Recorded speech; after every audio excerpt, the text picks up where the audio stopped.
All right, so we are here at Lolo's, and I've got my guy right here, Donovan McNabb, former quarterback for the Eagles. We're not going to mention the other teams. We don't. We don't worry about those teams. How you doing, my man? I'm doing outstanding, man. Doing outstanding. It's an exciting time. Looking forward to this great week. The NFL has put on, obviously, a great week of a Super Bowl week for the fans. The alums can come back, do a little media stuff, but more importantly, everyone gets a chance to see each other. We haven't seen each other in probably months or years. It's been a while. So it's a good reunion for a lot of players. No, I got you. Man, first of all, just coming in here to Lolo's. You live down in Phoenix. Right. You're familiar with Lolo's. Right. You a big chicken and waffle guy? You know what? I am a chicken and waffle guy. You try to stay away from it a little bit, obviously trying to stay fit and stay comfortable. Stay comfortable. But you know what? You have to get a little bit of soul in your life. And coming to Lolo's, you get chicken and waffles, but there's much more. And I think for everyone to understand a little bit more about what Lolo's is about, it's about getting that sultry food. You're getting your catfish, your salmon. You obviously get your fried chicken, get your sides, everything that'll put you to sleep in about an hour or two afterwards. The itis will set in immediately? Absolutely. And top it off with some Kool-Aid. Exactly. The itis setting right in. Right.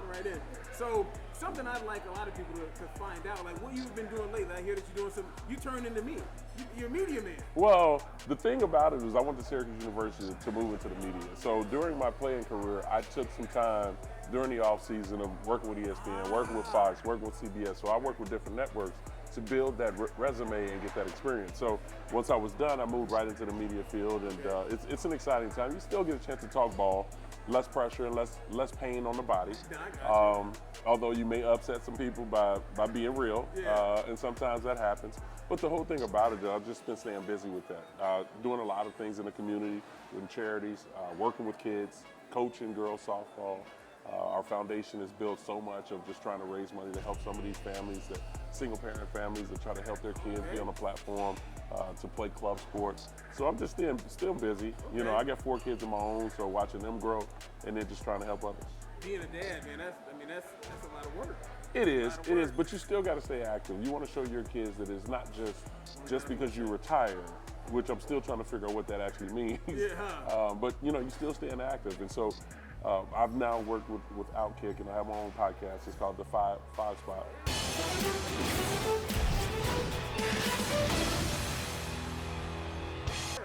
And it's been going well, man. We've just been talking all sports and just kind of staying current with everything. People have been listening and understanding what's happening, and that's all you can do. Also, how much do you talk about the Cat Williams, Shannon Sharp? We did not get into that.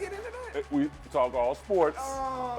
We didn't get into that because sometimes when you start digging into other bags, you pull something out you don't want. But you know what the whole thing about it with Shay is, and what he's been doing, he's been expanding his brand. Man. And so I think what people need to understand is we're much more than just athletes.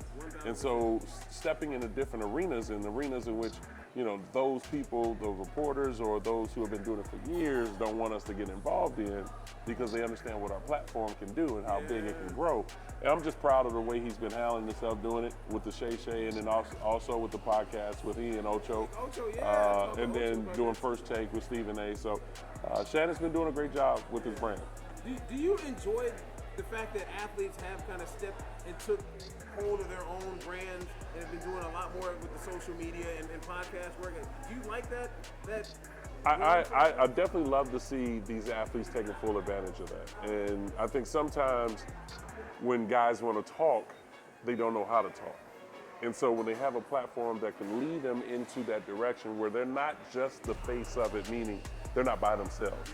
They get a little bit of help to build that experience and kind of get that confidence. And then they can expand and doing different things. But I just love to see these athletes taking that extra step while they're playing. So when they're done, they can continue to flourish in the field. Kind of like Ryan Clark did the same thing. Absolutely. Well, the thing with Ryan kind of did the way I did it, the way Spears has done it, the way Dan Orlowski has done it. It's when you're done, then you step into it just a little bit. And you remember when he first stepped into it, he was just on First Take a little bit. And then his role opened up where now he started doing some games, and then he's on Get Out. Now he's on First Take. He has the pivot. He has his own deal on the side. He's got his fashion stuff. So Ryan has done a great job of expanding his brand, but he's also doing it because he has his kids. His kids are just finishing up college. And they're seeing dad now move into that arena where hopefully he can open up doors for maybe his son to come in and aid in that regard. I got you. Do you have anyone in particular, like a favorite podcast that you listen to, whether it's sports or, Joe Rogan to whoever? My own. I mean, the thing is, I try to take little bits and pieces of everybody's podcast or what's going on TV and those particular topics that they talk about and see how they handle it, see their input and what their information is, and know that people are going to have comments anyway. And then you add a little bit to your show and add a little bit of flair. Like, you don't want to just kind of be the norm. You want to be different. Yeah, you want to be different to the point where when people watch, they take something different of what somebody else did not say or afraid to say, but then you're not and you say it. I got you. Do you feel that you're one of the type of people that, I don't know, say boisterous, but I mean, like, you're outspoken on your podcast? I'm not the boisterous kind, but I am informative. And so if I say something, I'm always going to back it with information. And so, obviously playing the position at quarterback, you see everything and know where everybody's supposed to be. So when you're talking football, it's not just particularly talking quarterbacks. You're talking running backs, you're talking offensive line, you're talking D-line, you're talking linebackers. What happened on this particular play? What happened with that coach's decision? Why did he make that decision? Was it good or bad? And I think when you do that, then obviously go into basketball as well. I played basketball in college.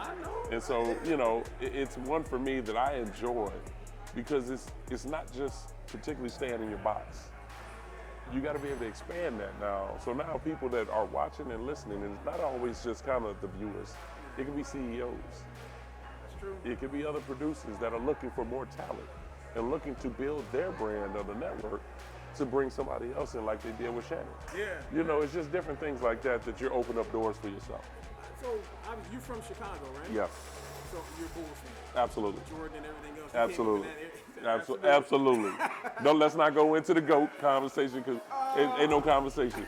No, it's absolutely. It's no conversation. How about, because we're of a certain age, we're seasoned. Right. You know what I'm saying? Absolutely. I love how you said it. Yeah, we're seasoned. So when they talk about that GOAT conversation, like, how do people even compare somebody with, I get it. I love the. And the whole thing about it is we're not oblivious to what LeBron has done. No. But we're definitely not oblivious to what Kobe has done either. So if we're going to talk more about the GOAT conversation, it's in different eras. Because the one person that gets left out really is Kareem. Kareem gets left out. And then you continue on where you have so many other players that have done great things. Now, remember, he was the all-time leading scorer. And so, yes, LeBron surpassed Kareem in scoring. But if Mike didn't come out in those years when he was suspended, all he had to do was average 18 points, and he would have surpassed him before he retired. And so I think you also have to look at how the dominance in the game was. Back in the day, you weren't going to the lane without taking a chin check. Now it's like LeBron go to the lane, everybody move out the way. They get out the way. Please come through here. Exactly. Well, and we don't fault him for that. That's just how the game has changed. Yeah. And so now you're looking at different eras of LeBron now being in his 20th year. And so now who's next coming? Is Kevin Durant going to be able to surpass that? And then, you continue to look past that. So it's hard with the GOAT because even the conversation for football aspect, Tom Brady is labeled as the GOAT, and I labeled him as the GOAT myself. Okay. He'd have been in so many AFC championships and Super Bowls. Now, if Patrick goes another 8-9 years, and 6 of them he goes to the Super Bowl, 6 more, and he wins 4 of them, now we're talking. And so now we got somebody that he's shooting for. Like Andy, if Andy goes another 6 years or 7 years, and 3 of the 4 of those he goes back to the Super Bowl or AFC Championship and he wins that. Now we're talking with him and Bill Belichick. So it's just different eras and everything. Baseball, same way. Barry Bonds to me is one of the greatest of all time. Yeah. And I can care less about the steroid deal because that's where the game changed at that particular time. No, well, it wasn't that. It was the game was dying. And they rolled the backs of Sammy Sosa and Mark McGwire. And then they added, Barry into that one. So I talk all sports. I like that. I mean, I can go tennis if you want to, but I play tennis in high school. We can do that too. Don't tell nobody that. No, but that's just the way sports in general is, and that's what we try to talk on our show. Is try to expand it so people can understand it. I mean, hey, the Vegas Aces won the basketball championship. I mean, Becky Hammond has done a great job. They have hoopers. And they've re-signed more hoopers this offseason. So it's exciting to watch women's basketball. My daughter plays at Syracuse University. My two daughters actually play basketball. My oldest is at Syracuse. My youngest was a freshman in high school, playing varsity. And so I just love watching these kids kind of grow from 6, 7, 8 years old to watch them to see where they are in college. Their dreams and aspirations continue to be fulfilled. They get their education, figure out what they want to do, life after college. You know, if they go in the WNBA, that's great. If not, go get you a 6-figure job. Exactly, be a professional somewhere. Why not? Yeah. Why not? Exactly. Now you opened up a lot of things I definitely wanted to get your input on. Okay. One, you talked about your coach. Right. How fulfilling, how nice is it for you to see what he's done? Because obviously you had a fantastic relationship with him. You worked with him for many, many years. How nice to see him doing what he's doing with Pat Mahomes, continue to win AFC championships and WC. Father figure. And not a lot of people can say that about their head coach because it might have been blood and water. You know what I mean? Yeah. But he's been a father figure. He's always been there. I talked to him actually before I got here. I talked to him about me talking to the team. Because last time I talked to the team, they went 2-0. They got to bring you back in. And so he sent me the whole itinerary. Let me know when you're coming. But it's one in which he's always been there for me. Like, I can talk about anything. It ain't got to be about sports. Yeah. You see the progression with his family and just everything that he's accomplished. I mean, we're talking 25 years ago. 25 years ago when he took a chance and drafted me when the first time being a head coach. It's been that long. Season, brother. Absolutely, absolutely. And to go to 5 NFC championships and 1 Super Bowl, and then to leave that organization and do the same thing over, but go to the Super Bowls now. Yeah. With Patrick Mahomes, took a flyer on Patrick, moved up, and he's done great things. So I'm excited for him, and I'm excited for his family to be able to enjoy this journey. Absolutely. How much of an advantage do you think it is the fact that Mahomes has Andy Reid, as your own coach, as the offensive mind, and they've been to the Super Bowl, multiple times and won multiple Super Bowls? How much of an advantage to have him in your back pocket? It's a big advantage for all young guys coming out of the draft to be supported by a guy who's going to create his offense around your strengths. And he'll be able to secretly hide your flaws. And so the thing about when he took that chance on him, because I thought he would take Deshaun Watson. I talked to him before. I thought he would take Deshaun because of the success Deshaun had in college. And he moved up to take Patrick. And his whole thing was, the reason I took Patrick because he reminded me of you. And I was like, I could see him being more like Brett than me. He goes, no, he's more like you. And I've talked to Pat many times, and we've sat down and chatted. Similar between you two, you think? Both of us are goofy. Both of us are we want to win, and we're all winners, and we care and we work hard. And so, not saying that any of the other guys, but he's seen that and more. But the thing about it is, he was able to come into an organization, being Patrick, learn under Alex Smith. Same thing I did. I went under and learned under Doug Peterson. That's right. And so he allowed him to sit back, learn. He started him, I think it was about the same time I started my first year. Her arm strength. You can see right here, no ability to step into the wild cards. Buffalo and the Chargers need some help. And the catch is made there by Alberto with Sherman. Play action, Mahomes stepping up, finding a man inside the 30-yard line. It's Wilson getting a big block on the edge. In the Super Bowl, as opposed to a Brock Purdy he's a good quarterback, but he's never played in the Super Bowl. He doesn't have that experience. Well, that's the conversation that I had on my show. And it's an interesting topic that not a lot of people talk about, because when they talk experience, they automatically think, oh, he has experience. The experience comes into those third and medium situations. Third quarter, you're down by 10. To either take the touchdown, which could be a risky throw, or hit the check down and let him run. It's those experience that come into factor where for both quarterbacks, and not taking anything away from Brock, because Brock's from Arizona as well. But not taking anything for Brock, but for Patrick has been doing this, where they've been riding Patrick's bike. And Patrick has led him the right way where he hasn't turned the ball over. And that's what this game comes down to. You can't turn the football over because you put your defense and your team in a bad situation. I got you. That's a huge advantage, you say. Because think about that first game he played against San Francisco. It wasn't his best. It wasn't his best first half. Yeah. But San Francisco allowed them to stay in the game, and that's what happened. Almost like with the Lions and the 49ers. The Lions and the 49ers, and Green Bay and the 49ers. Especially Green. Ooh.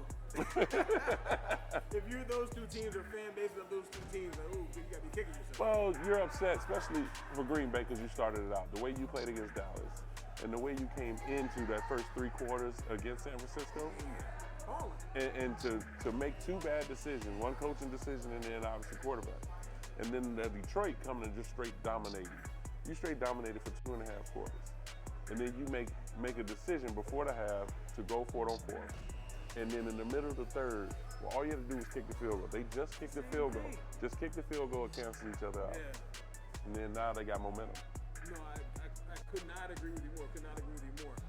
So, to all the people who have never done this, you played in the Super Bowl.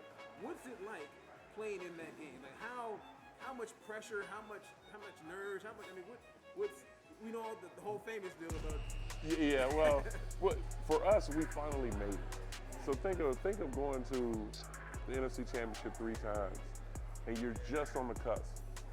And then now you finally made it. So now we finally made it. We go through the whole week in Jacksonville. We're enjoying ourselves, but then the butterflies and everything don't start until the beginning of the game.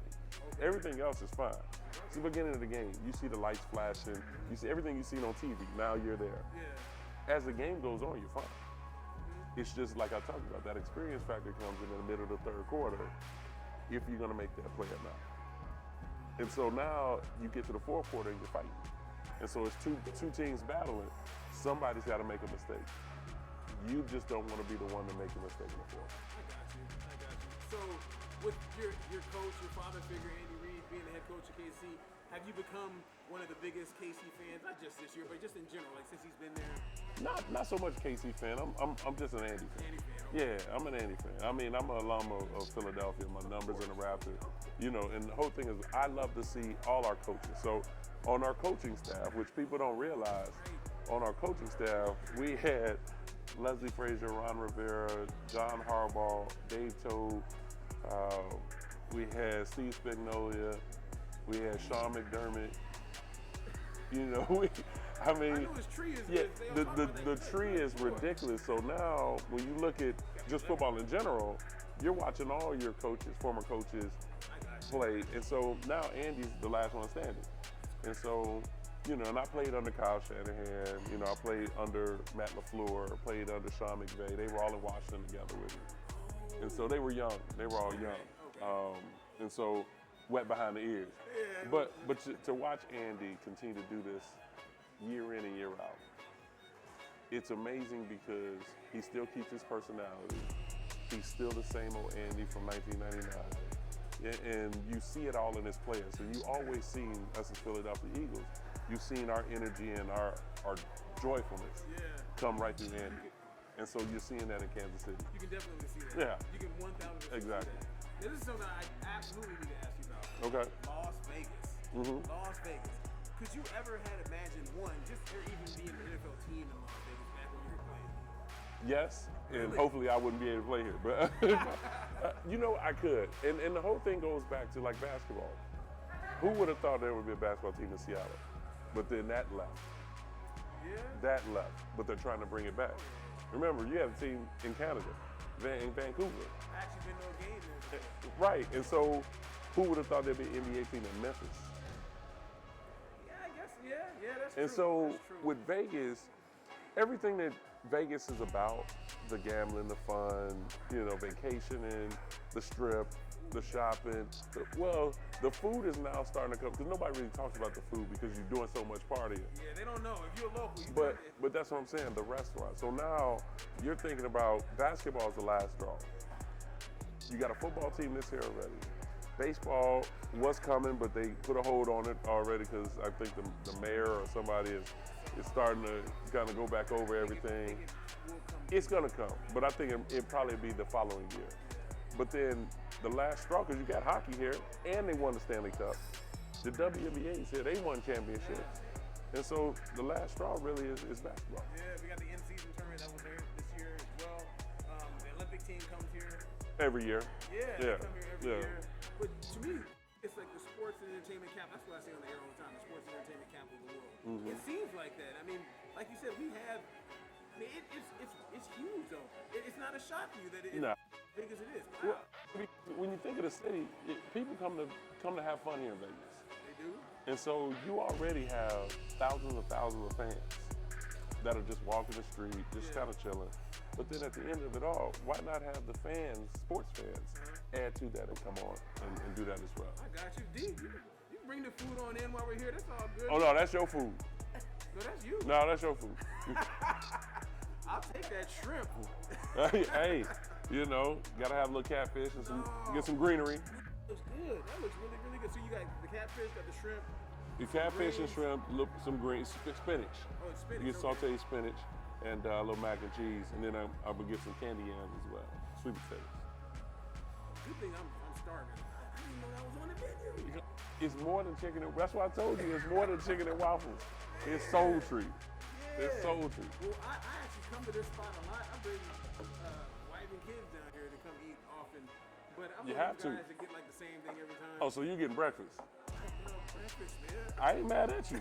I ain't mad at you. Act like you don't see the sausage patties over here. I seen the eggs too. You don't see that over here. So, as far as Las Vegas, how about Vegas having a Super Bowl? Right. I mean, to me, that. But you've already got the new venue. Yeah. You have Usher who's performing at halftime, who's been in residency for I think 3 years now. Yeah, his clientele base has been growing. New Edition supposed to be, they came in already.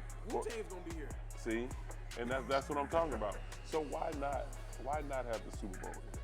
You know what I mean? Like I talked about, you have to bring the fans in different arenas to understand how the NFL is expanding. Okay. You know what I mean? So I just think this is perfect for us because they got the NBA Summer Leagues here. Oh yeah. You know, which that's a little bit different than the Super Bowl. It is a lot different than the Super Bowl. To me, I'm a little bit, maybe a little bit surprised in the fact that it's not as surprising to you that, you know, that Vegas has everything that it has, being that back when you were playing, you know, the stigma of betting and everything else. Well, now NFL is joining forces with gambling. And so now that it's pretty much somewhat legal, it just fits right in. It fits right in. I mean, the F-150 was in. Yeah, I know, F1. How about that? I mean, like, I was here a month after the race and everything. Like, this whole street back here, all this was all shut down. Oh, no, it was bad. Yeah. Believe me, I know. You're trying to drive around? Yeah, like, I'm like, well, okay, which way we go? Like, but it's something that they understand how to expand. Now, you can't do that in everywhere. Yeah. Like, I'm from Chicago. They did it in Chicago. They had the F1 in Chicago. I didn't know that. Yeah, they had the F1. It rained, but they had the F1 in Chicago. Okay. NBA All-Star Game in Chicago. I went to that.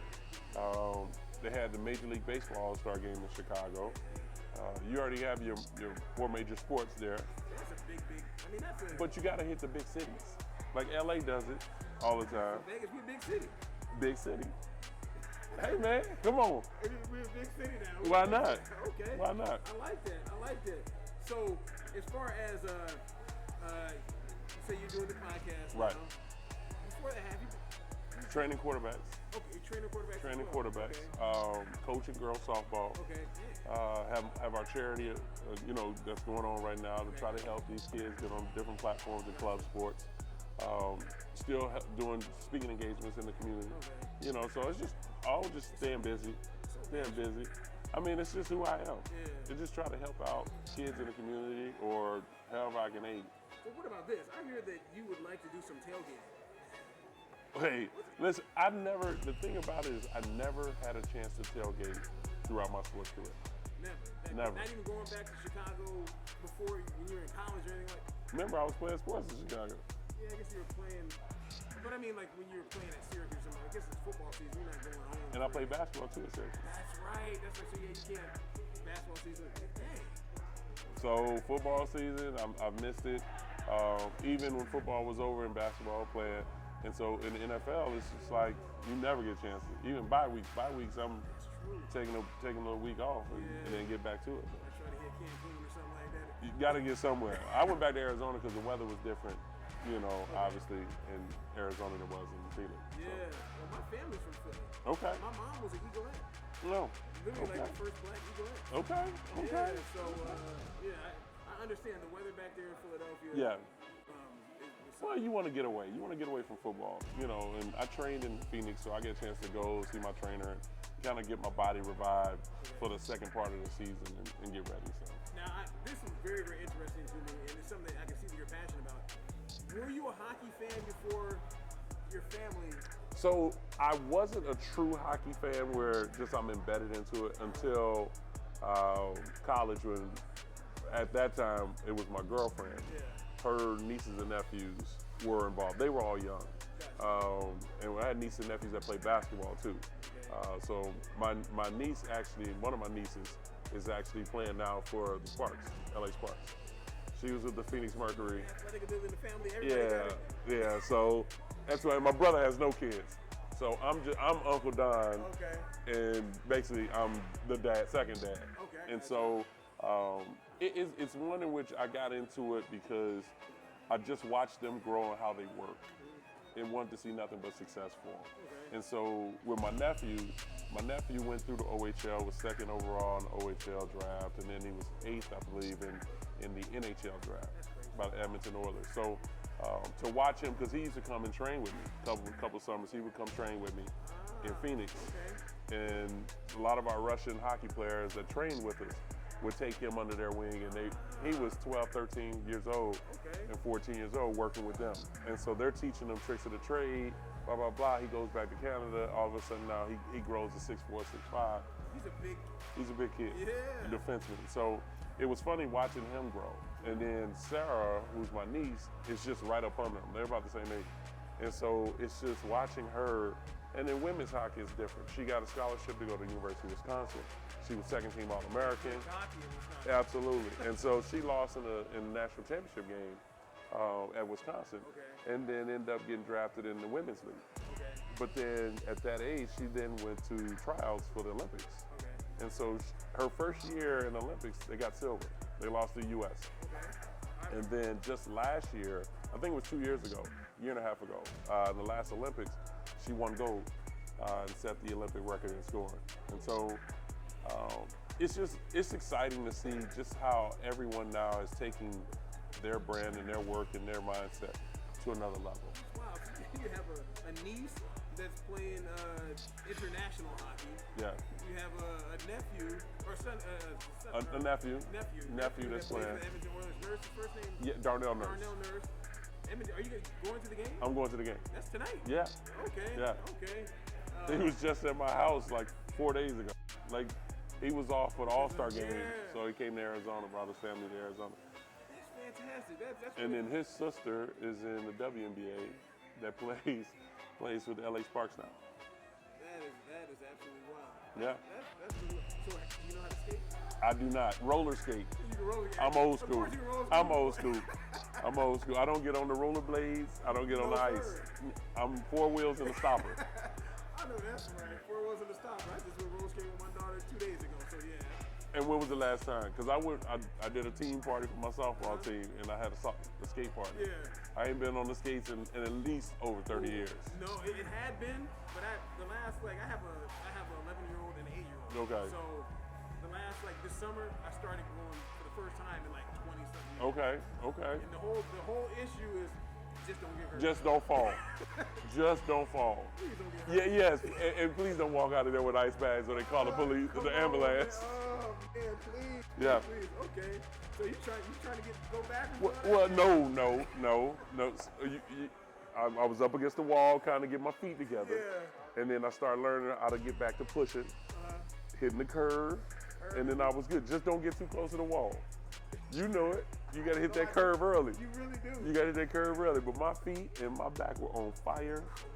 My back was mad at me. My back was mad at me. I had a couple days of recovery. Yeah. My back was like, man, get on.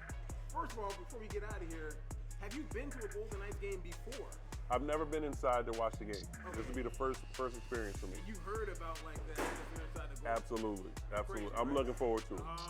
You will love it. Well, Edmonton will get on there, continue their win streak after this. I don't know about that.